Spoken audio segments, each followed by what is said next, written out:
प्रभु यीशु मसीह के महान नाम से आशीष और अनुग्रह के वचन को आप तक पहुंचाना ही मेरे लिए लाभदायक बात है।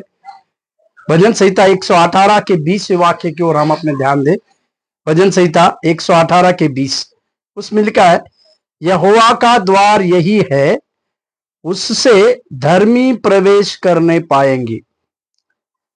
विजय के लिए परमेश्वर का धन्यवाद करने हेतु इस लिखा हुआ भजन का ये भजन संहिता है। इसके लेखक के विषय में किसी प्रकार की बातें यहां पर नहीं लिखी, परंतु परमेश्वर जो विजय देता है, परमेश्वर जो हर कामों में हमें सफलता प्रदान करता है, हर कामों में हमें सक्सेस देता है, उस परमेश्वर के लिए जिसने हमें एक बड़ी विजय दिया, उस विजय के लिए धन्यवाद करने वाला ये गीत है। और यहां पर भजनकार इस प्रकार से कहता है कि परमेश्वर के यहोवा यानी परमेश्वर एक द्वार है, यानी वो द्वार है जो हमें विजय की ओर लेकर जाता है। परमेश्वर वो द्वार है जो हमें आशीष की ओर लेकर जाता है। परमेश्वर वो द्वार है जो हमारे जीवन में बदलाव करता है। परमेश्वर वो द्वार है हमारे जीवन की बातों को दुखों से सुखों में बदलता है।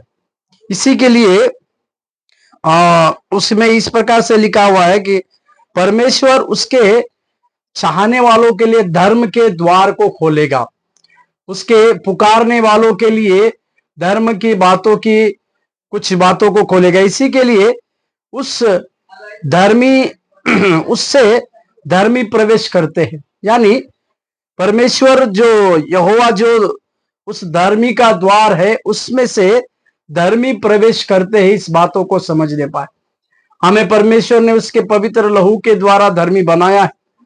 उसके कार्य के लिए उसने हमें सृजा अपनाया है, और उसी के लिए हमें अपने जीवन काल में इस बात को समझने पाए कि हम जब मसीह यीशु में धर्मी बनते हैं, तो धर्मी बनकर हमारी धार्मिकता परमेश्वर के सम्मुख में आने पाए, और इसी से हम वो धर्मी की बातों को जानते हुए हम धर्मी बनकर उसमें प्रवेश करते हैं। आज के सवेरे के समय में यहोवा वो द्वार है जो हमें धर्मी बनाता है, और जो धर्मी लोग हैं इसी द्वार से प्रवेश करते हैं। इस बातों को हम अपने जीवन में समझने पाए और जानने पाए कि हम धर्मी केवल प्रभु यीशु मसीह के द्वारा बने। प्रभु आपको आशीष देने पाए। धन्यवाद।